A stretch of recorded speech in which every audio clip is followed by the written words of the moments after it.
Doutor Afonso. Descubra as vantagens e o segredo das folhas. A saúde mais próximo de si.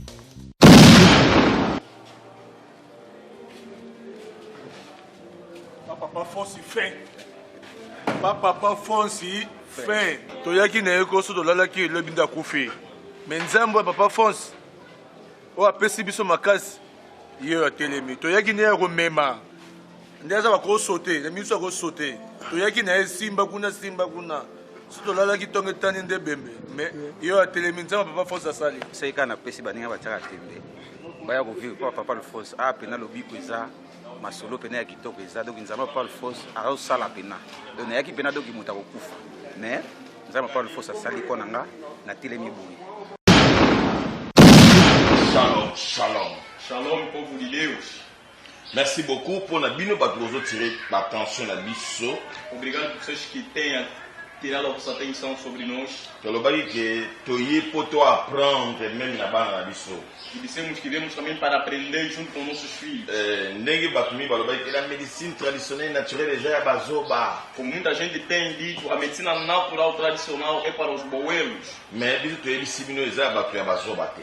Eu digo para vocês que não é para os burros. Eza culture africaine. É uma cultura africana. Lelo Hoje, 100% 100% monde entier. do mundo inteiro, Lelo bazongi na naturel. hoje voltam naquilo que é natural. Même ndele Mesmo até o branco. au monde na ba produit na nyonso azolo ba naturel. E verás em todos os seus produtos diz sempre natural. Mais auparavant ezalaki te.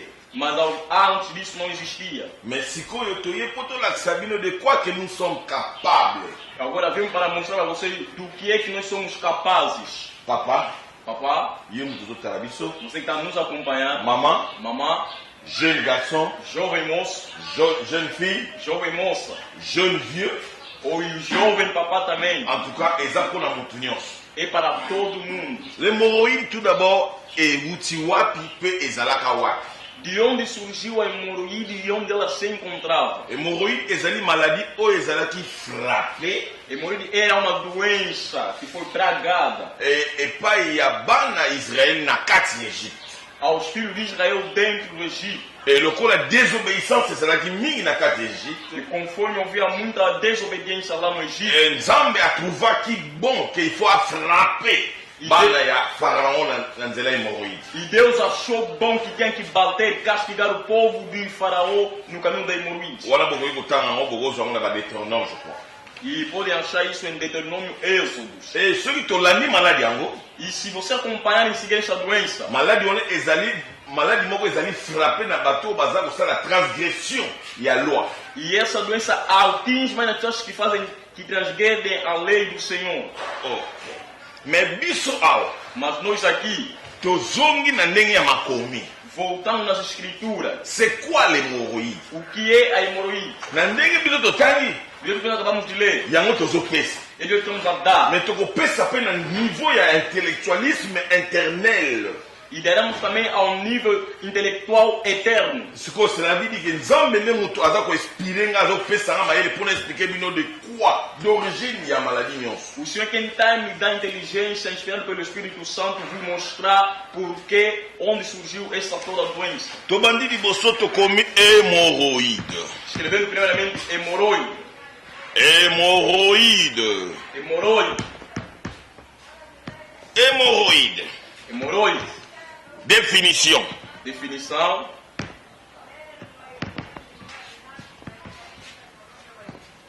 Définition. Definição. L'hémorroïde, c'est une dilatation ou inflammation de veine au niveau de la rectum. Disseram que a hemorroide é uma inflamação na veia no caminho do rectome. Non. Vous expliquez biso yango bien te. Sim. Nalobi, hémorroïde, c'est une dilatation ou une inflammation de veine au niveau des rectum. Disseram que é uma inflamação ou dilatação no nível do rectome. Ok. Mais wana tozwi définition ya nzela ya classe. E aí estamos a ter a definição científica. Mais définition mosusu oyo nzambe inspiré nga étant que savant africain. E outra definição que o Senhor me inspirou como um ser africano. Et na bandi deuxième définition. Segunda definição, Et par ponanga. para o doutor, Na l'intelligence et la sagesse ya Nzambe. pela inteligência e sabedoria de Deus. L'hémorroïde ezali toute sorte ya pota oyo ezali na kati ya nzoto ya moto. Hemorroide é todo tipo de ferida que se encontra dentro do corpo do ser humano. E pota wana ekotaka même ti na kati ya inflammation ti na kati ya baveine. E essas feridas entram dentro das veias. Yango nalobaki na bino nyonso. E eu disse para todos vocês, Bino bozotala nga. vocês estão acompanhando, Nalobaki naza savant africain. eu disse que eu sou africano. E mpona koloba savant. E para dizer isto, Nalobi origine nyonso ya bamaladi nyonso nazoloba bino. a origem de todas as doenças Eza na kati ya hémorroïde. está dentro de hemorroides. Wana tokangi parenthèse. Aí é uma parente. Mais hémorroïde maladi yango cause nango eza nini? E qual é a causa desta doença? Po eza maladi oyo eza plus dangereux voire même que le sida. É a doença mais perigosa até que a SIDA. E po sida bazwi deya bakisi.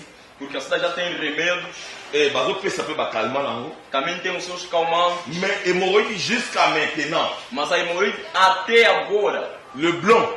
o branco, Si sikoyo nani bazwi solution ya kotrete yango te. até no exato momento não tiveram solução de poder tratá-lo. Soki ekomi externe Se for externo, bango bakataka opération. eles fazem operação. Mais nous, Mas nós, par la grâce de Dieu, pela graça de par Deus, l'intelligence et la sagesse de notre Seigneur Jésus-Christ, pela inteligência e sabedoria de nosso Senhor Jesus Cristo et par l'alliance, e pela aliança, et apesi biso mayele Ele nos deu a inteligência, kisi o remédio oyo tokopesa que hamos de dar mpo ebongisa na kati, para preparar dentro epuis mondele okata te, e o branco para não cortar. biso topesa ezongisa nyonso ndenge ezali.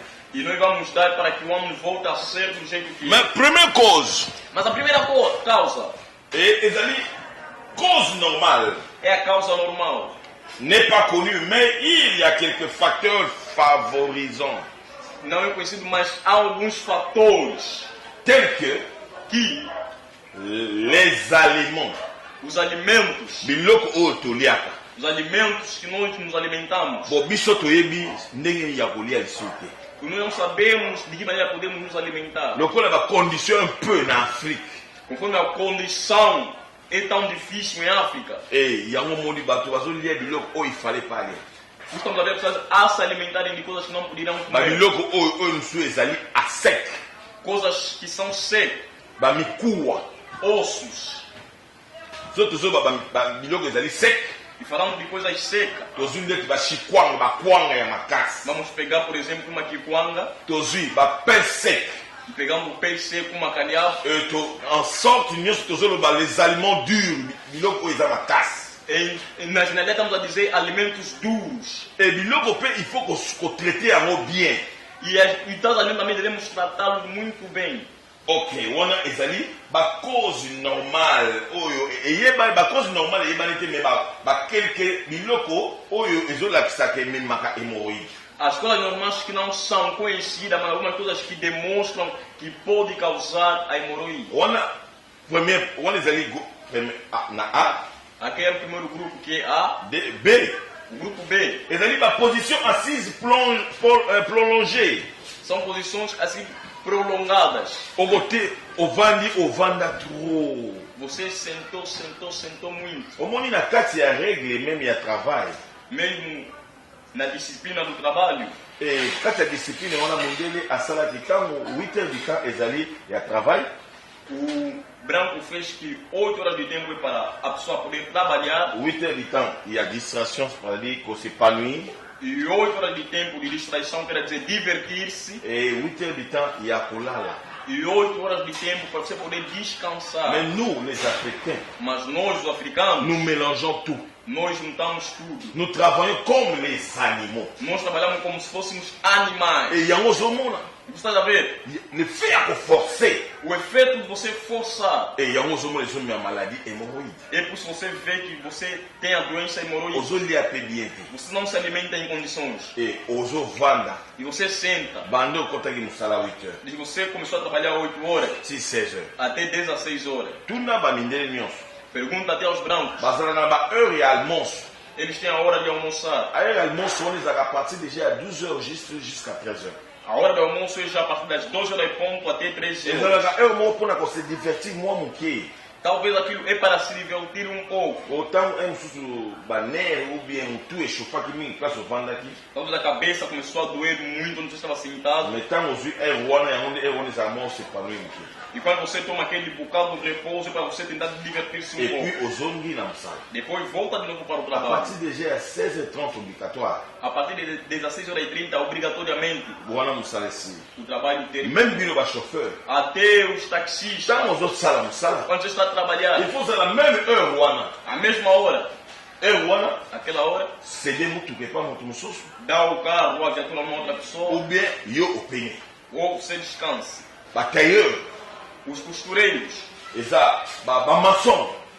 os pedreiros, Ba menuisier. Ba menuisier. Ba menuisier. os artesanautas, Bino biso nyonso. todos nós, Donc ezosengaka il faut ozalaka na repos. requer que nós possamos ter Et um hémorroïde repouso. mpe ezalaka accompagné parfois na ba infection. A hemorroide também é acompanhado às vezes pelas infecções. Ba infection wana tozozwa yango ya niveau ya komela bakisi bimelamela. Então nós estamos até em tomar remédios inapropriados, Ya kokushe na basi n'importe quoi. de se deitar com mulheres de uma qualquer forma, Ya kokushe na basi n'importe qui. e se deitar com uma qualquer mulher, qualquer homem, N'importe où. com qualquer pessoa. Eza défendu. Isso não é bom. Eza défendu. Não é mesmo Et bom. tala sikoyo na biloko oyo ya kokushe na basi n'importe comment. E você vai se deitando com um qualquer, uma qualquer. Yango nde ozokwela na niveau ya ba infection génitale transmise. É que você vai caindo nas infecções genitais transmissivelmente sexualmente. Wana eza déjà ba cause oyo ezomema hémorroïde. Isto aí são já causas que levam a hemorroide. Etango ozolia biloko ya seki banikuwa oyo biloko oyo ezosukola bien te. E você se alimentando de comida seca e alimento que você não lava muito bem. Ntango yo oza kose purge te. E quando você vai se impurizar, Nzoto ya mutu ezali lokola mutuka. o corpo do homem como se fosse uma viatura. Ndenge mutuka esalaka 6 mois mpo basala révision ya moteur. Do jeito que a viatura faz 6 meses para revisar o De motor. même mama nzoto ya mutu mpe esengaka ndenge oyo mutu ozolanda nga. De tal maneira também o corpo do homem Il requer. faut koluka kosalaka révision ya nzoto na yo. Procure fazer a revisão do seu corpo. Mundele asala restaurant yango. O branco já teve esse nisso. À partir ya 3 mois 6 mois il faut aluka asala examen. De 3, 4, 6 meses tem que procurar fazer um Il exame. faut asala contrôle. Tem que fazer o controle. Biso baafricain, Nós africanos nous mourons comme les animaux. morremos como se fôssemos animais. Puisque nous ne prenons pas la santé à la première position. Porque nós não colocamos a saúde na primeira posição. Donc, la santé n'a évité ce qui n'a ni une position. Nós colocamos a saúde na milésima posição. Dans la Bible, mon peuple périt par manque A de Bíblia connaissance. diz que meu povo está morrendo por falta de Mais conhecimento. cet homme sikoyo oyo ezolakisaka hémorroïde Os sintomas podem detectar a hemorroide. eza na niveau ya rectum. Está no nível de rectum.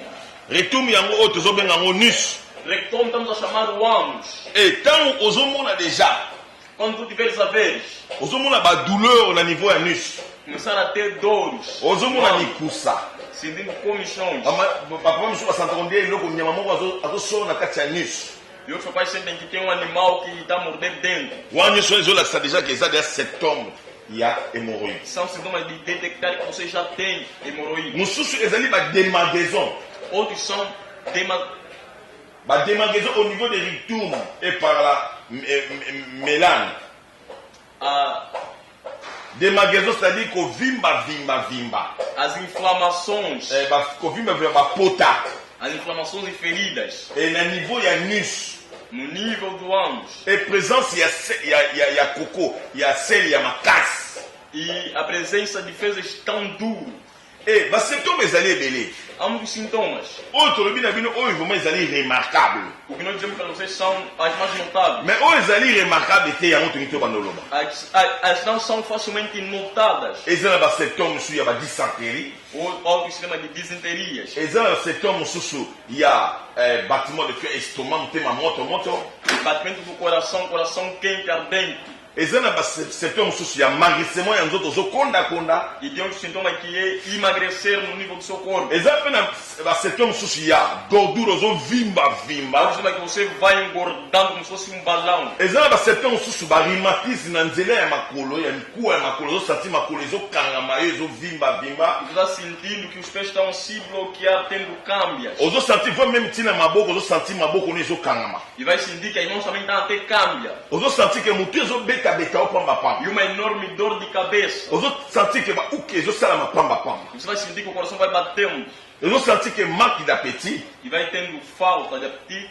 Ozosanti ke oza susu na posa ya kosala rapport sexualité. E você não tem mais aquele desejo, gosto de fazer relação sexual. Ozosanti susu ke une fois peni na yo ekomi kose réduire kokoma mokuse. E você vai sentir que o seu pênis vai reduzindo. Ozosanti ke na peni na yo tout autour okomi koyoka bambuma ekomi kobima yo. E vai ver ao redor do seu pênis está a sair umas pequenas borbulhas.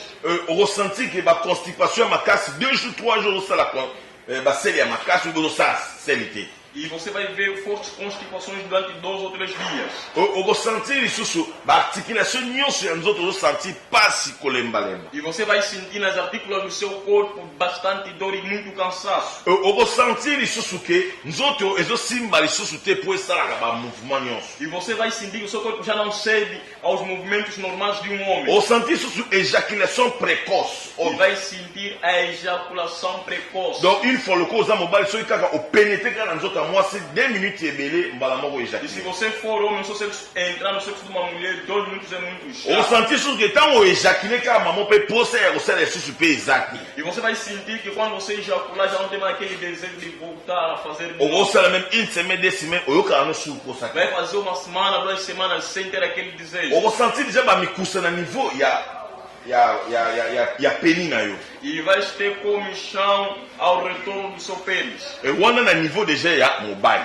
Aí é para os homens. Et même cet homme mpe elakisi mpe mobali. E também aos homens. Même cet homme oyo tolakisi siko mpo na mobali. Os mesmos sintomas foram detectados ao homem. Tozobakisa so mwa moke mpo na mwasi. E acrescentamos mais um pouco para as mulheres. mpo na mwasi okosanti ke akomi na frigilité nzoto ne eza ya kofungwama. E na mulher você vai sentir que ela se tornou frágil, o seu corpo está bem. E azosanti so te posa ya kosangisa nzoto na mobali. E não tem aquele desejo de praticar a relação sexual. E attention, hémorroïde ememaka mpe stérilité. A atenção, a hemorroida também leva à esterilidade. Na nzela ya mobali No caminho do homem, ebebisaka spermatozoïde. estraga, destrói o espermatozoide. E na nzela mpe ya mwasi No caminho da mulher, ezosala ke mwasi azokoka su koconcevoir zemi te. faz com que a mulher não consegue mais conceber. E ezoya mingimingi mpo na nini. E vem por quê? E na baso mingi bazomela bapelule bamédicament sans koconsulte bamédecin. E as mulheres tomam pílulas, comprimidos, sem consultar os médicos. basi oyo bazozwa baplanamento. As pessoas estão a ter planeamentos. E yango moi nzambe aza mayele. Por isso diz que o Senhor é inteligente. alobi na exode Ele disse, Elcio, alobi akokuta mwasi alongolaka zemi te. disse na minha terra, na minha cidade, não haverá mulher que aborda. kolongola zemi Terá gravidez. ezali inconscient mpe consciemment. É inconsciente e conscientemente. Inconsciemment Inconsciente, ntango yo omeli kisi quando você vai tomar o remédio, kisi moko oyo yo ose rendre compte te epai ya médecin. comprimido que você não tem noção daquilo pelo médico, sans koconsulte médecin sem consultar o médico, kisi ono mamo eke esali eza toxique. e aquele comprimido vai entrando, vai fazendo o seu trabalho dentro. E soki ekutaki zemi mamoko elongo Se encontrar uma gravidez, então retira. consciemment Conscientemente, okei vraiment você vai ozwi planamento ser o planeamento e okei e tu vai basali yo avortement e vão fazer o aborto. wana ezali consciemment. Aquilo é conscientemente. ntango biloko wana ezosamba na kati ya nzoto ya yo mwasi E quando aquilo acontece no corpo de uma mulher, ezosala deja bapota ya ndenge nauti koloba e aquilo cria ferida, aquilo que eu acabei de dizer, nyonso wana deja ezali deja makambo ya hémoroïde. tudo isso são coisas que têm a ver com hemorroída. meme basi oyo baza kobota Ela não estão ter filhos. Après avoir kobota, Depois de terem filhos, ndenge azopesa baantibiotique. o branco vai dando antibiótico. Baantibiotique wana mpo ebimisa basalite wana. Esse antibiótico é para retirar aquela sujidade. Mais je vous assure, Mas eu garanto para vocês, kisi pota nyonso, toda ferida, avant batraiter yango, antes de ser tratada, il faut badesinfecter yango. deve ser desinfectada. naye kokorige mondele par la sagesse de Dieu. Eu vi corrigir o branco pela sabedoria de Deus. ye moko mpe alakisaka yango, Ele também ensinou mais na kati ya nzoto ya moto dentro do corpo do homem. il est incapable ya kosala yango. E ele é capaz, Mais incapaz comme de fazer. moi, Mas como eu, Dieu m'a donné Deus me deu l'intelligence, a inteligência, la sagesse, sabedoria e ya koyeba makambo oyo. de saber estas coisas. yango nayebi soki naza savant, Eu digo para você, naza savant, eu sou você. nalobi na yo Eu digo para você, pota nyonso na kati ya libumu ya moto. toda ferida dentro do corpo do homem, Avant batraite yango, il faut badesinfecter. antes de ser tratado, deve ser desinfetado. Mais soki ekei epai ya mondele, il faut afungola libumu. Se ir ao branco, ele tem que abrir a barriga. Mais epai ya ngai, Mas para mim, na centre médecine traditionnelle no naturelle, centro medicinal, na opesaka kisi, é só dar yango nde moto ekokisi kodesinfecte yango. o comprimido e aquilo vai desinfectar. Donc aquilo. mpona kobeta vraiment bonote bien, E para insistir, vamos notando muito bem. bato nyonso oyo baza kozwa bakisi mpona kolongola bazembi baplanamento, Todas aquelas pessoas que tomam pílulas e tendo plenamente para tirar gravidez. après avoir kobota bazozwa bacomprime mpona komela mpona koboma bapota wana, E depois de dar a luz, vão tomar o comprimido para matar aquelas feridas. mais baza kaka na hémorroïde. Tem sempre Il hemorroídes. faut faire très attention. Fazem muita atenção. wana napesaki ndimbola mpona kolakisa bino basymptôme. E aí eu estava mostrando os sintomas. Baposition déclinée difficile, E posições de inclinamento difícil. et donner le traitement symptomatique. E dando o tratamento sintoma. yango moni hémorroïde jamais bakoki kokotisa oka mama na appareil. Por isso eu digo que hemorroide não pode colocar em qualquer aparelho assim subitamente. Il faut bapesa traitement ou bien baconsulter yo pratiquement. Donc il faut mutu docteur aza na connaissance lokola nga ayeba déjà symptôme ndenge nini ezali mpo ayeba koidentifier ndenge nini ya kopesa traitement. E deve ter doutor como o Papa Afonso saber acompanhar-te e detectar muito bem a doença e depois tendo plenamente de que maneira vai terminar com a doença. eza pele banti hémorroïde bakisi nango ezali, mais oyo biso toza nango tozotraite hémorroïde na origine nango place yango euti. E existe antibiótico que se chama anti-hemorroide, mas aqui nós fizemos comprimido para combater a sua raiz. yango oyo tozali awa toza na intestine grosso, E aí temos o intestino grosso, toza intestin grand nde babengaka na français, dito em francês intestino grosso, toza na intestin delgado temos o intestino delgado, oyo eza intestin ya mike, que são intestinos pequenos, oyo toza na rectum oyo tobenga nus. e aí temos o rectome que é chamado ano. Ntango bainformation ebimaka koto oyo, E quando há deformação naquele lugar, ntango bapota nyonso oyo ebimaka awa, e quando aquela ferida surge aí, yango moni ntango moto deja aza na hémorroïde, quando alguém já tem hemorroides, hémorroïde déjà cela veut dire bapota ensemble, e quer dizer conjunto das feridas, et ensemble bapota na epesaka déjà solo. e a junção das feridas vai retirando o mau cheiro, Et sikoyo ntango epesaka déjà solo wana, e retirando aquele cheiro, et koto yango nde moto ezobima typhoïde. e daquele lado é onde sai a tifoide, tifoide, Et typhoïde wana, e a tifoide, même yo moto ozolanda biso oza na poto, mesmo você estando acompanhando na Europa, et lokola kuna malaria eza te, conforme ele não tem mais malária, ntango déjà lokola oza déjà na Afrique, conforme você está em África, et ntango déjà typhoïde ezali, e como existe il tifoide, faut tosala déjà pe examen ya malaria. também devemos fazer o exame de Po malária. bango nyonso efo base combiner esika moko. Todos eles combinam-se num só lugar. Mais même ya yo oza na Europe, Tanto você na Europa, wana tokoki kosala biso examen yango te. aí não podemos fazer Voilà. o tal exame. Mais premièrement, avant tosala baexamen wana, Antes de fazer os tais exames, il faut todesinfecte liboso pota. devemos primeiramente desinfectar a ferida. Yango nayebi biso ntango bapota deja eza na kati ya nzoto ya moto, E quando a ferida está no interior do corpo do homem, soki ezali kote awa estomac, se está ao lado do estômago, ekopesa estomac, vai dar no estômago. epesa tension, Atenção. intention okomata, Tensão alta, attention okokita. tensão baixa. Et soki ezali deja na niveau ya sexe, e estiver no nível do sexo, et puis ça va infection, toutes sortes d'infections. vai dar todo tipo de infecções. Infection génitale, Infecções genitais, syphilis, sífilis, infection, il y a urine, masuba, infecções urinárias só de pis, e solpícios. et nyonso wana nyo eza ensemble ya bapota. Tudo aquilo é uma conjunção das feridas. Yango na linga na yebisa yo mutu ozolanda nga. Eu quero dizer para você que está me acompanhando. Et ntango deja bapota oyo nyonso oyo esalami, E quando foram feitas todas as feridas, yango nde mutu ezomema sikoyo mutu na thrombose. é que leva a pessoa num trombose. Merci Seigneur Jésus-Christ. Merci Seigneur Jésus-Christ. Obrigado, Senhor Jesus Cristo, Po osali nga savo. porque o Senhor me fez sábio. Bo comprendre sikoyo ke origine ba maladie nyonso Agora entendendo a origem de todas as doenças. eza na kati ya hémorroïde. Está dentro da hemorroide. Yango nalobi yo mutu ozotala nga Você está acompanhando. ozala kaka surpris. Você será sempre surpreso. Hémorroïde c'est la maladie. Hemorroide é doença. Eza te ke okende ke pa mutu moko akata onzolo bakosi. Não é preciso você ir alguém fazer corte de lâmina.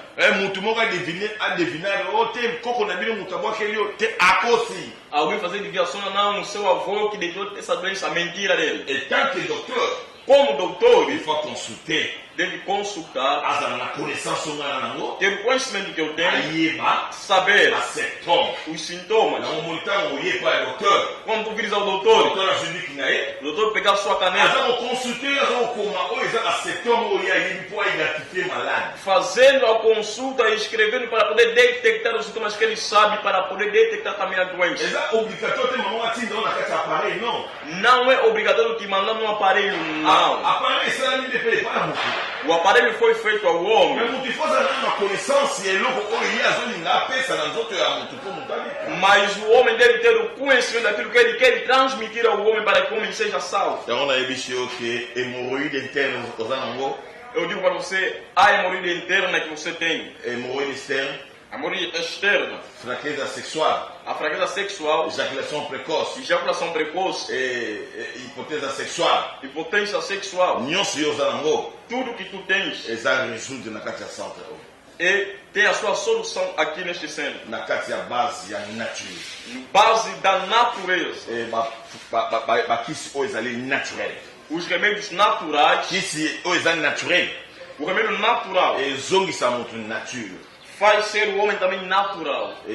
Soki bakomi kozwa ngo batia ngo su na comprimé, E se começarem a pegar aquilo para colocar em comprimido e remédio, échanger forme, aquilo muda de forma, échanger forme. muda a forma. Solution eza moke. A solução é de 1%. Yango moni bozokima sikoyo mundele moderne, Então, a fugir, os brancos são modernos, bozoya sikoyo na traditionnel naturel. vem ao tradicional natural. Mais tozomodernize yango na niveau ya site internet, tozopesa explication pour ocomprendre que c'est.